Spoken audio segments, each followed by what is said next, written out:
Hi ಎಲ್ರಿಗೂ ನಮಸ್ಕಾರ. ನೀವು ನೋಡ್ತಾ ಇದ್ದೀರಾ ಸ್ಪೀಡ್ ಪ್ಲೇಸ್ ಕರ್ನಾಟಕ. ನಾನು ನಿಮ್ಮ ಮಂಜುಗೌಡ. ರೇಣುಕಾ ಸ್ವಾಮಿ ಕೊಲೆ ಪ್ರಕರಣ ಯಾವ ಹಂತದಲ್ಲಿ ಇದೆ ಅನ್ನೋದು ಎಲ್ಲರಿಗೂ ಸಹ ಗೊತ್ತಿರುವಂತಹ ವಿಚಾರ. ತನಿಖೆ ನಡೀತಾ ಇದೆ. ದಿನದಿಂದ ದಿನಕ್ಕೆ ಸಾಕ್ಷಿಗಳು ಸಿಗ್ತಾ ಇರುವಂತಹ ಸಾಕ್ಷಿಗಳ ಸಂಖ್ಯೆ ಹೆಚ್ಚಾಗ್ತಾ ಇದೆ. ದರ್ಶನ್ ಅವರಿಗೆ ಕಾನೂನಿನ ಕುಣಿಕೆ ಸಿಕ್ಕಾಪಟ್ಟೆ ಬಿಗಿಯಾಗ್ತಾ ಇದೆ. ಇದು ಒಂದು ಕಡೆ ಆದರೆ, ರೇಣುಕಾ ಸ್ವಾಮಿ ಅಶ್ಲೀಲವಾಗಿ ಮೆಸೇಜ್ ಮಾಡ್ತಾ ಇದ್ದ, ಅವನೊಬ್ಬ ಕಾಮುಕ, ಅವನು ಸರಿ ಇರಲಿಲ್ಲ, ಸಿಕ್ಕ ಹೆಣ್ಣು ಮಕ್ಕಳಿಗೆ ತನ್ನ ಗುಪ್ತಾಂಗದ ಫೋಟೋಗಳನ್ನು ಕಳಿಸುವುದರ ಮೂಲಕ ಅಸಹ್ಯಕರವಾದ ರೀತಿಯಲ್ಲಿ ನಡ್ಕೊಳ್ತಾ ಇದ್ದ ಅಂತ ಇನ್ನೂ ಕೆಲವರು ಆರೋಪಿಸ್ತಾರೆ.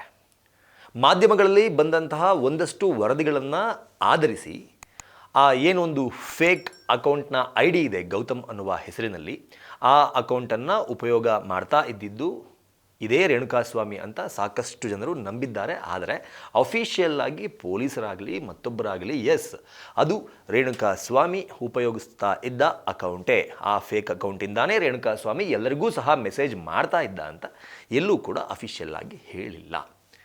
ಹೀಗಾಗಿ ಈ ಸುದ್ದಿಯನ್ನು ಕೆಲವು ಮಾಧ್ಯಮಗಳಲ್ಲಿ ನೋಡಿದಂತಹ ಸಾಕಷ್ಟು ನಟಿಯರು, ಕನ್ನಡ ಚಿತ್ರರಂಗದ ಸಾಕಷ್ಟು ನಟಿಯರು, ಸೋಷಿಯಲ್ ಮೀಡಿಯಾಗಳಲ್ಲೂ ಸಾಕಷ್ಟು ಫೇಮಸ್ ಆಗಿರೋರು ಇದೇ ಒಂದು ಫೇಕ್ ID ನಮಗೂ ಕೂಡ ಮೆಸೇಜ್ ಬಂದಿದೆ, ಇದನ್ನು ರೇಣುಕಾ ಸ್ವಾಮಿ ಅವರೇ ಮಾಡಿದ್ರು ಅನ್ನೋ ರೀತಿಯಲ್ಲಿ ಒಂದಷ್ಟು ವಿಡಿಯೋಗಳನ್ನು ಮಾಡಿಬಿಟ್ಟು ಸೋಷಿಯಲ್ ಮೀಡಿಯಾದಲ್ಲಿ ಹರಿಬಿಟ್ಟಿದ್ರು. ಅದನ್ನು ನಟ ದರ್ಶನ್ ಅವರ ಫ್ಯಾನ್ಸ್ಗಳು ಎಲ್ಲ ಅವರ ಫ್ಯಾನ್ಸ್ ಪೇಜ್ಗಳಲ್ಲಿ ಹಾಕಿಕೊಳ್ಳುವ ಮೂಲಕ ಇಂಥವನಿಗೆ ನೀವು ಸಪೋರ್ಟ್ ಮಾಡ್ತಾ ಇದ್ದೀರಾ, ಇಂಥವನಿಗೋಸ್ಕರ ನೀವು ದರ್ಶನ್ ಅವರ ವಿರುದ್ಧ ತಿರುಗಿ ಬಿದ್ದಿದ್ದೀರಾ ಅನ್ನುವ ಒಂದಷ್ಟು ಕ್ಯಾಂಪೇನ್ಗಳನ್ನು ಸಹ ಮಾಡಿದ್ದನ್ನು ನಾವು ನೋಡಿದ್ದೇವೆ.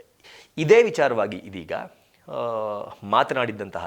ಕೆಲವು ದಿನಗಳ ಹಿಂದೆ ಮಾತನಾಡಿದ್ದಂತಹ ಸೋನು ಶ್ರೀನಿವಾಸ್ ಗೌಡಗೆ ಪೊಲೀಸರು ನೋಟಿಸನ್ನು ನೀಡಿದ್ದಾರೆ, ವಿಚಾರಣೆಗೆ ಹಾಜರಾಗುವಂತೆ ನೋಟಿಸನ್ನು ನೀಡಿದ್ದಾರೆ ಅನ್ನೋದು ತಿಳಿದು ಬಂದಿದೆ.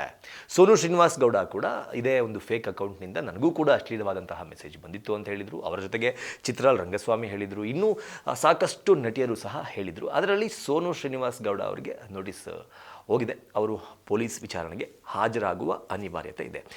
ಏನಕ್ಕೆ ಈ ಪೊಲೀಸ್ ವಿಚಾರಣೆ ಅಂದರೆ, ಪೊಲೀಸ್ನವರು ಈ ಕೇಸ್ಗೆ ಸಂಬಂಧಪಟ್ಟಂತೆ ರೇಣುಕಾ ಸ್ವಾಮಿ ವಿರುದ್ಧವಾಗಾದರೂ ಆಗಿರ್ಬೋದು, ದರ್ಶನ್ ವಿರುದ್ಧವಾಗಾದರೂ ಆಗಿರ್ಬೋದು, ಯಾವೆಲ್ಲ ಸಾಕ್ಷ್ಯಗಳು ಸಿಗುತ್ತೆ, ಮೋಟಿವ್ ಏನು, ಇದು ನಿಜವಾಗ್ಲೂ ಅವನೇ ಯೂಸ್ ಮಾಡ್ತಿದ್ದ ಅಂದರೆ ತನಿಖೆಗೆ ಸಹಕಾರಿಯಾಗುವ ದೃಷ್ಟಿಯಲ್ಲಿ ಏನಾದರೂ ಮಾಹಿತಿ ಸಿಗಬಹುದಾ ಎನ್ನುವ ಕಾರಣಕ್ಕೆ ಈ ವಿಚಾರದಲ್ಲಿ ಯಾರೇ ಮಾತನಾಡಿದರೂ, ರೇಣುಕಾ ಸ್ವಾಮಿ ವಿರುದ್ಧವಾಗಿ ಯಾರೇ ಮಾತನಾಡಿದರೂ ಕೂಡ ಅವರನ್ನು ಕರೆಸಿ ವಿಚಾರಣೆ ಮಾಡಿ ಅವರ ಮೊಬೈಲ್ಗೆ ಬಂದಿರುವಂತಹ ಮೆಸೇಜ್ಗಳನ್ನು ಚೆಕ್ ಮಾಡುವ ನಿಟ್ಟಿನಲ್ಲಿ ಪೊಲೀಸರು ಕಾರ್ಯಪ್ರವೃತ್ತರಾಗಿದ್ದಾರೆ. ಯಾಕಪ್ಪ ಅಂತ ಹೇಳಿದ್ರೆ, ರೇಣುಕಾ ಸ್ವಾಮಿಯ ಮೊಬೈಲ್ ಪೊಲೀಸರಿಗೆ ಇದುವರೆಗೂ ಕೂಡ ಸಿಕ್ಕಿಲ್ಲ. ಸುಮ್ಮನಹಳ್ಳಿ ರಾಜಕಾಲುವೆಯಲ್ಲಿ ಏನು ಆತನ ಶವವನ್ನು ಬಿಸಾಡಲಾಗಿತ್ತು, ಅಲ್ಲೇ ಆತನ ಮೊಬೈಲನ್ನು ಸಹ ಎಸೆದಿರೋದಾಗಿ ಆರೋಪಿಗಳು ಹೇಳಿದರು. ಸಾಕಷ್ಟು ಹುಡುಕಾಟ ಕೂಡ ಆಯಿತು, ಆದರೂ ಕೂಡ ಮೊಬೈಲ್ ಸಿಕ್ಕಿಲ್ಲ. ಹಾಗಾಗಿ ರೇಣುಕಾ ಸ್ವಾಮಿಯೇ ಮಾಡಿದ್ದಾನೆ ಎನ್ನಲಾದ ಮೆಸೇಜ್ಗಳನ್ನು ಯಾರಿಗೆಲ್ಲ ಮಾಡಿದ್ದಾನೆ, ಈ ಫೇಕ್ ಅಕೌಂಟ್ನಿಂದ ಯಾರಿಗೆಲ್ಲ ಮೆಸೇಜ್ ಹೋಗಿದೆ, ಈ ಫೇಕ್ ಅಕೌಂಟ್ ನಿಜಕ್ಕೂ ಯಾರ್ದು ಅಂತ ಟೆಸ್ಟ್ ಮಾಡುವ ಅಥವಾ ಚೆಕ್ ಮಾಡುವ ದೃಷ್ಟಿಯಿಂದ ಈ ಒಂದು ನೋಟಿಸನ್ನು ಸೋನು ಶ್ರೀನಿವಾಸ್ ಗೌಡ ಅವರಿಗೆ ನೀಡಲಾಗಿದೆ.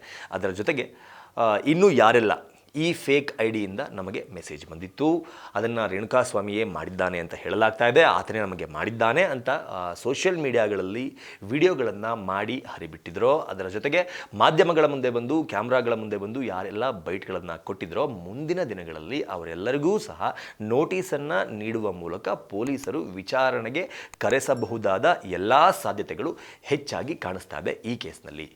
ಸೋನು ಶ್ರೀನಿವಾಸ್ ಗೌಡ ಅವರು ಇನ್ನೂ ಕೂಡ ವಿಚಾರಣೆಗೆ ಹಾಜರಾಗಿಲ್ಲ. ವಿಚಾರಣೆಗೆ ಹಾಜರಾದ ನಂತರ ಏನೆಲ್ಲ ವಿಚಾರಣೆ ಆಯಿತು, ಯಾವೆಲ್ಲ ರೀತಿಯ ಪ್ರಶ್ನೆಗಳು ಸೋನು ಶ್ರೀನಿವಾಸ್ ಗೌಡಗೆ ಎದುರಾಯಿತು ಅನ್ನೋದನ್ನು ಮುಂದಿನ ದಿನಗಳಲ್ಲಿ ನಾವು ಗಮನಿಸಬಹುದಾಗಿದೆ ಅಂತ ಹೇಳ್ತಾ, ಈ ಸ್ಟೋರಿ ಬಗ್ಗೆ ಅಥವಾ ಈ ವಿಷಯದ ಬಗ್ಗೆ ನಿಮಗೆ ಏನನ್ಸುತ್ತೆ ಅನ್ನೋದನ್ನು ಕಮೆಂಟ್ ಬಾಕ್ಸ್ ಮೂಲಕ ತಿಳಿಸಿ ಅಂತ ಕೇಳ್ಕೊತಾ ಈ ವಿಡಿಯೋನ ಮುಗಿಸ್ತಾ ಇದ್ದೀನಿ.